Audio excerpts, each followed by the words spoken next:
అసలు ఎఫ్ఎంజీ మనం first అటెంప్ట్లో pass అవ్వడం పాసిబుల్ అనే సెల్ఫ్ డౌట్లో ఉన్న స్టూడెంట్నే మామ నేను కూడా ఈ ఎఫ్ఎంజీలో మనకు వర్కౌట్ కాదు, ఆస్ట్రేలియా వెళ్ళిపోదాం, యూకే వెళ్ళిపోదాం, ప్లాబ్ రాసుకుందాం, ఏదో ఒకటి రాసుకుందాం, వెళ్ళిపోదాం అనుకున్నాం.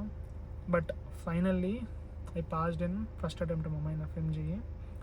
సో నేను కూడా ఈ ఫియర్, కన్ఫ్యూజన్, ఈ మెంటల్ స్ట్రెస్ అయితే ఫేస్ చేసిన. సో నాకు తెలుసు ఇది ఎట్లుంటుందో. సో ఈ వీడియోలో మనం అన్నీ మాట్లాడుకుందాం. నేను ఫాలో అయిన స్ట్రాటజీ ఏంది, నేను ఫాలో అయిన టిప్స్ ఏంది, అండ్ ఇంకైతే మీకు కొంచెం గైడెన్స్ అయితే ఇస్తాను. ఇది అయితే మోటివేషన్ వీడియో కాదు మామ. నేను ఎట్లా చదివినా నేను మీకైతే చెప్తా. ఎలా చదివితే మీకు క్లారిటీ వస్తుంది, అసలు what are the major subjects, అసలు ఎగ్జామ్కి అసలు ఏం ఇంపార్టెంట్ కాదు, మీరు ఎలా చదవాలి. ఖచ్చితంగా ఈ వీడియో అయితే మీకైతే హెల్ప్ అవుతుంది. మీరు ఎఫ్ఎంజీ ఆస్పిరెంట్ అయితే అసలు ఈ వీడియోని మాత్రం స్కిప్ చేయకండి. నిజం చెప్పాలంటే నేను ఎఫ్ఎంజీ ప్రిపరేషన్ 5th ఇయర్లో అయితే స్టార్ట్ చేసిన. చాలా లేట్గా స్టార్ట్ చేసిన. ఇన్ఫ్యాక్ట్ చెప్పాలంటే నేను చదువుకోవడం స్టార్ట్ పెట్టిన నా జర్నీలో అసలు ఏం చదవాలి, ఫస్ట్ ఏం చదవకూడదు, అసలు ఏం మేజర్ సబ్జెక్ట్స్, ఏం మైనర్ సబ్జెక్ట్స్, అసలు పీవైక్యూస్ అంటే ఏంది తెలియదు. ఇట్లా ఒక ప్లాట్ఫామ్ తీసుకోవాలి మనం చదువుకోవాలంటే, ఒక క్యూ బ్యాంక్ ఉండాలి, అసలు ఏం లేదు మామ. జీరో నుంచి స్టార్ట్ పెట్టినా నేనైతే. అండ్ ఇంకేం చేస్తున్నానంటే మార్నింగ్ ఒక సబ్జెక్ట్ చదువుతుండే, అది పిచ్చిలేసి మధ్యాహ్నం ఇంకో సబ్జెక్ట్, అది పిచ్చిలేసి సాయంత్రం ఇంకో సబ్జెక్ట్స్, అవన్నీ పిచ్చిలేసి అసలు ఇంకేం చదవకపోతుండే. అట్లుంటుండే నా ప్రిపరేషన్ ఎప్పుడు అబ్రాడ్లో ఉన్నప్పుడు. సో ఇట్లా కాదరా అని చెప్పేసి నేను మా సీనియర్స్ గైడెన్స్ తీసుకొని వాళ్ళ నుంచి అయితే నేను చదవడం అయితే స్టార్ట్ పెట్టినా. ఫస్ట్ అందరు చేసే మిస్టేక్ ఏంటంటే మామ నాలాగా అసలు ఏం చదవాలో తెలియదు వాళ్ళకి. ఓకే, అసలు వాళ్ళకి ఏ సబ్జెక్ట్స్ ఇంపార్టెంట్, ఎంజీలో అన్ని సబ్జెక్ట్స్ ఇంపార్టెంట్ కాదు మామ. కొన్ని మేజర్ సబ్జెక్ట్స్ ఉంటాయి, కొన్ని మైనర్ సబ్జెక్ట్స్ ఉంటాయి. మేజర్ సబ్జెక్ట్ నేను చెప్పినట్టు పిఎస్ఎం, మెడిసిన్, ఆబ్స్ గైనీ, సర్జరీ.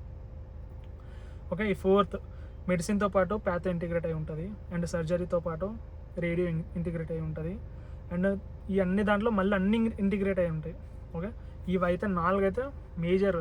ఇవి చదవకుండా పోతే నువ్వు పేపర్ 2 ఏం పెట్టలేవు. ఇంకా లిటరల్లీ చెప్పాలంటే పేపర్ 2 మొత్తం ఈ 4 సబ్జెక్టులకు వెళ్ళే కవర్ అవుతాయి. ఇంకా దీని తర్వాత వచ్చే subjects ENT, ophthal, microbiology and patho, pharma. ఈ 5 సబ్జెక్ట్స్ దీని తర్వాత మోస్ట్ ఇంపార్టెంట్. అసలు వీటిని మాత్రం అసలు స్కిప్ చేసే ఛాన్సే లేదు, ఎందుకంటే డైరెక్ట్ బిట్స్ వస్తాయి మైక్రో నుంచి.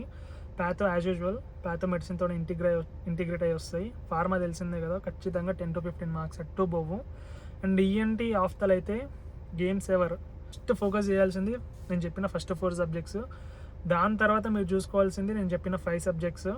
దాని తర్వాత ఇంకా మిగతా సబ్జెక్ట్స్ మీరు చూసుకున్నా పర్లేదు. బట్ ఎవరైతే అబ్రాడ్లో ఉన్నారో మీరైతే ఖచ్చితంగా ఈ 4 సబ్జెక్ట్స్ మాస్టర్ అయ్యారండి మామ, చాలు. ఇంకా ఈ 4 సబ్జెక్ట్స్ కాకుండా లేదురా మనకి ఎందుకు ఇప్పుడు ఇంత పెద్ద పెద్ద సబ్జెక్టులు అనుకున్నా, నేను తర్వాత చెప్పిన కదా 5 సబ్జెక్ట్స్.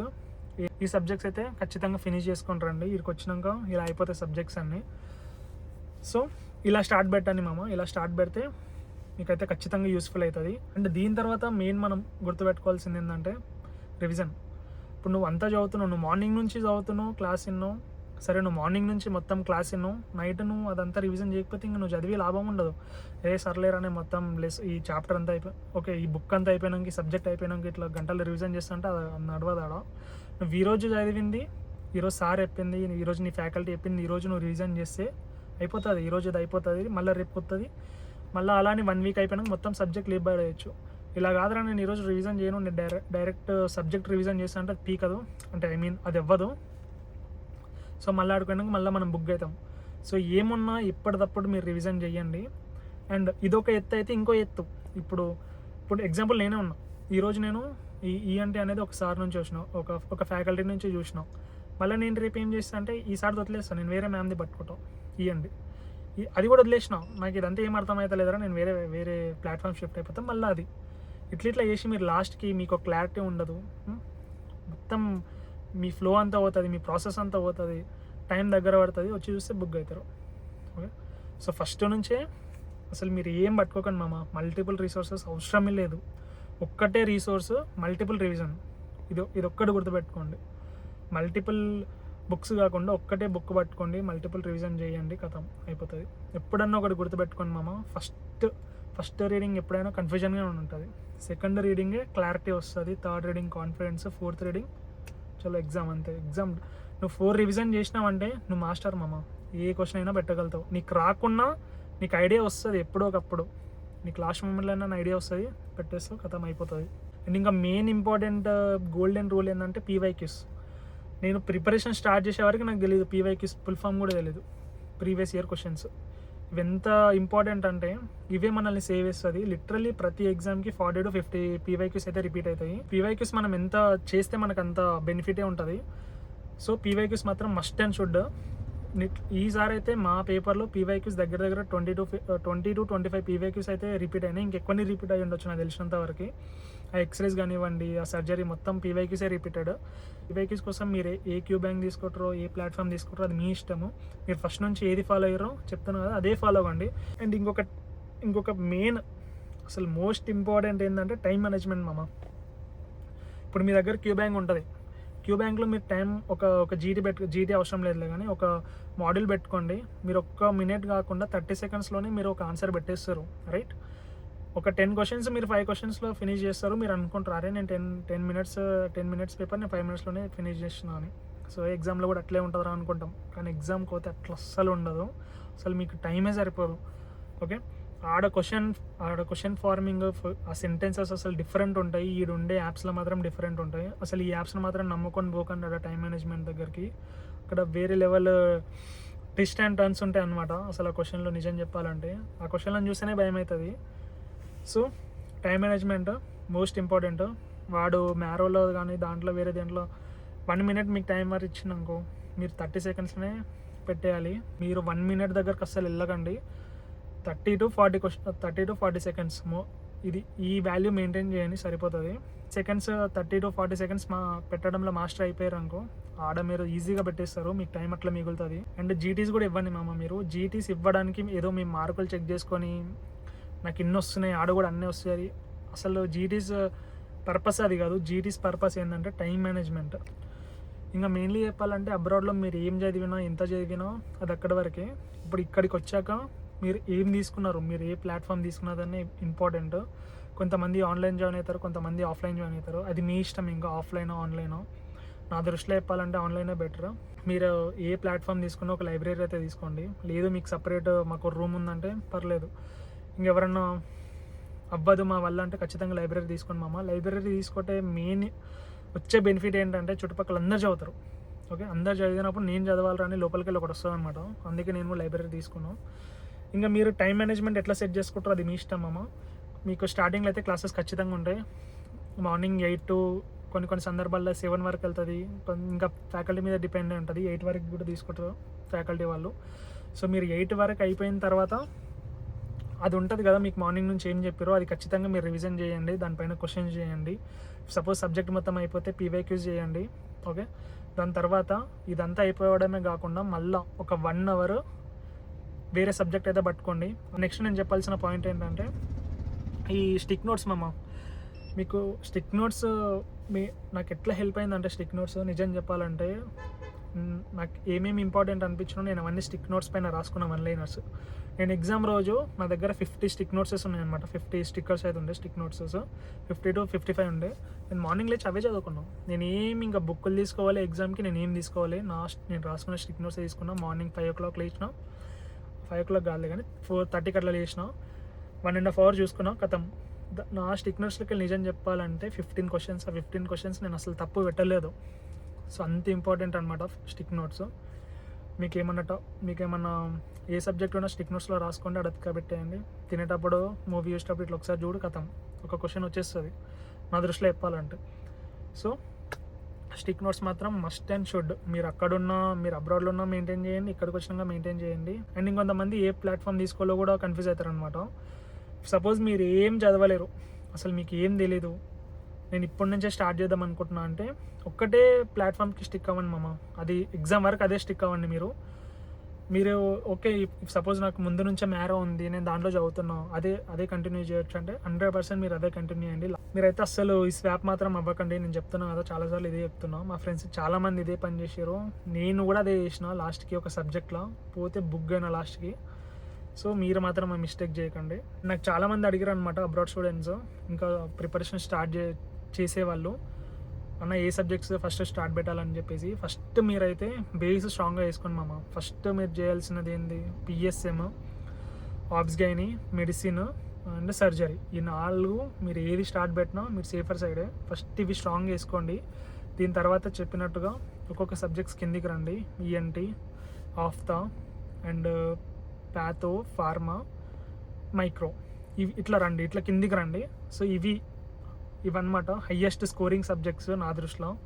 ఈ 4 సబ్జెక్ట్స్ ఫస్ట్ మీరు బేస్ స్ట్రాంగ్గా పెట్టుకోండి. తర్వాత ఇవి మీరు ఎలా చూసుకున్నా అయిపోతుంది. అండ్ ఇంకొక మెయిన్ విషయం ఏంటంటే ఈ మైనర్ సబ్జెక్ట్స్కి ఎక్కువ టైం ఇవ్వకండి మామ. ఈ మైనర్ సబ్జెక్ట్స్కి మీరు లాస్ట్ మూమెంట్లో చూసుకున్నా సరిపోతుంది. సో మీరు టైం అంతా ఇవ్వాల్సింది మేజర్ సబ్జెక్ట్స్కి. సో మేజర్ సబ్జెక్ట్స్ చేయండి, పీవైక్యూస్ చేయండి, అంటే మళ్ళీ రివిజన్ చేయండి, మల్టిపుల్ రివిజన్ చేయండి. పీవైక్యూస్ 5 years పీవైక్యూస్ చేయండి, not only FMG, NEET PG and INI set. ఈసారి ఐఎన్ఐ సెట్ క్వశ్చన్స్ అయితే డైరెక్ట్ రిపీట్ అయినాయి, అనాటమీ నుంచి ఒక క్వశ్చన్. అండ్ అట్లా ఎన్ని రిపీట్ అయినా మాకు తెలియదు. సో మంచి క్యూ బ్యాంక్ తీసుకోండి. సో రివిజన్ చేయండి. అండ్ ఇంకొక మెయిన్ పాయింట్ ఏంటంటే మామ, జీటీ ఇచ్చిన తర్వాత రివ్యూ చేయకపోవడం ఎంత బ్లండర్ మిస్టేక్ అంటే నాకు ఒకసారి అర్థమైంది. నేను జీటీ ఇచ్చిన 3-4 క్వశ్చన్స్ డైరెక్ట్ బిట్స్ వచ్చినాయి. అవి నేను రివ్యూ కూడా చేయలేదు. అసలు నేను ఏం ఆన్సర్ పెట్టినా నాకే తెలీదు. సో అట్లా ఉంటుంది అనమాట. రివ్యూ కూడా ఖచ్చితంగా చేయండి. మీకు టైం లేకున్నా ఈరోజు సగం రేపు సగం చేసినా సరిపోతుంది. అండ్ జీటీకి మీరు ఒక రోజు ఇవ్వండి మొత్తం, మళ్ళీ దాన్ని స్ట్రెస్ అవుట్ తీసుకోకండి. ఈరోజు జీటీ ఇచ్చేసి ఈరోజు సగం రివ్యూ చూడండి, రేపు సగం రివ్యూ చూడండి, సరిపోతుంది.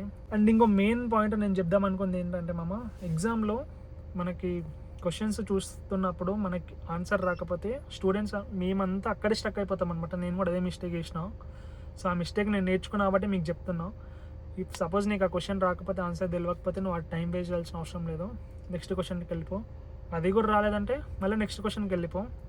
సో నాకు ఈ క్వశ్చన్ రాలేదు, నేను థింక్ చేస్తా ఏ క్వశ్చన్, పల్మోనరీ రీగడ్యుయేషన్, అవన్నీ నీకు అనవసరం రా భయ్. సో నెక్స్ట్ క్వశ్చన్ వెళ్ళిపో.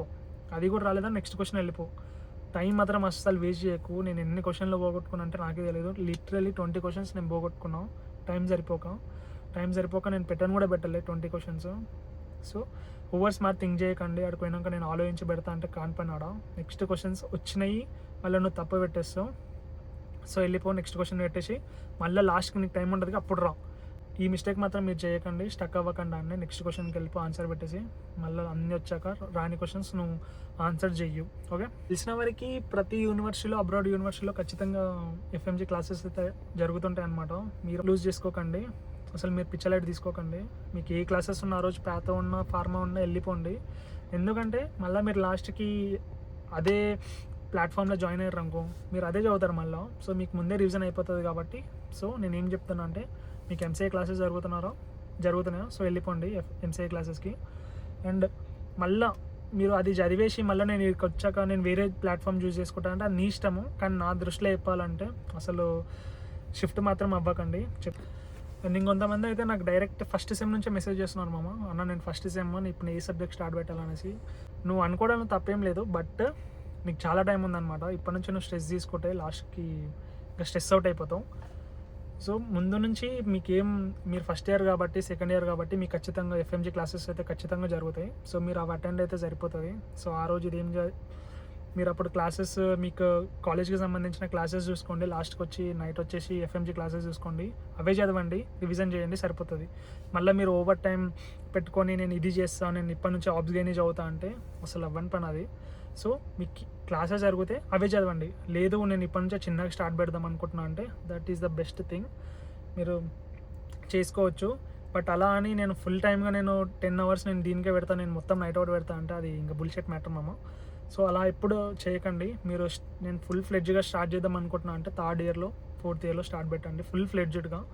అంతకంటే ముందు నాకు ఎఫ్ఎంజీ క్లాసెస్ ఉన్నాయంటే అవి అటెండ్ అవుతే సరిపోతుంది. ఇప్పుడు ఇక్కడికి వచ్చాక, హైదరాబాద్కి వచ్చాక, ఇండియా వచ్చాక మనం ఖచ్చితంగా కోచింగ్ సెంటర్లో అయితే జాయిన్ అవుతాం. అంటే నా ఎక్స్పీరియన్స్ చెప్తున్నా. సో అంతా మాకు బాగానే ఉంది. సో అంతా మేము షెడ్యూల్ వేసుకున్నాం, అంతా మాకు బాగానే ఉంది. మేము మార్నింగ్ 5 o'clock లేస్తుండే, వెళ్తుండే, లైబ్రరీకి వెళ్తుండే, చదువుకుంటుండే. ఓకే, వస్తుండే ఎప్పుడు 12కి వస్తుండే, కొన్నిసార్లు 11:30కి వస్తుండే, 11కి వస్తుండే. ఇంకా అది మా మీద డిపెండ్ అయి ఉంటుండే. సో మేము స్టార్టింగ్ నుంచే టైం టేబుల్ మెయింటైన్ చేసినాం కాబట్టి లాస్ట్ 1 month వచ్చేసరికి మొత్తం ఫుల్ స్ట్రెస్ అవుట్.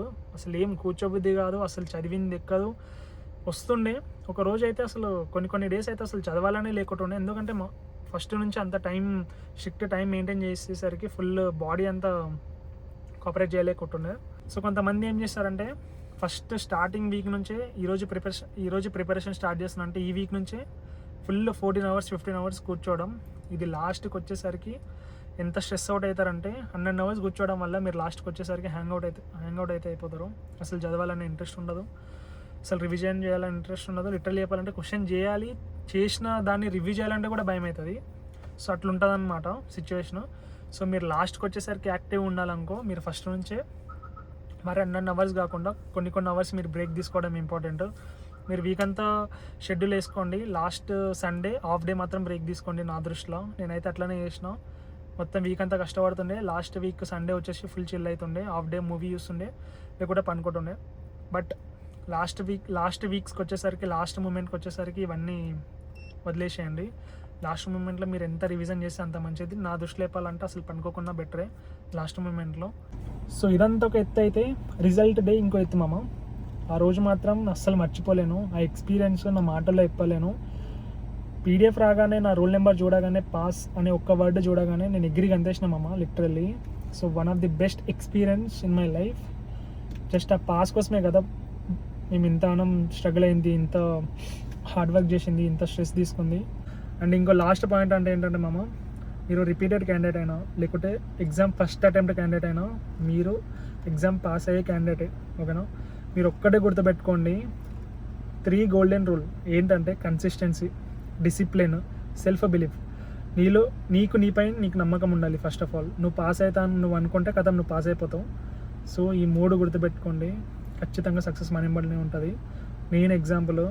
సో ఇంతే గైస్ ఈ వీడియో అయితే. ఐ హోప్ మీకు ఈ వీడియో ఖచ్చితంగా హెల్ప్ అవుతుందని అనుకుంటున్నాం. మీ ఫ్రెండ్స్ కూడా షేర్ చేయండి. So take care, all the best for your exams. Bye bye.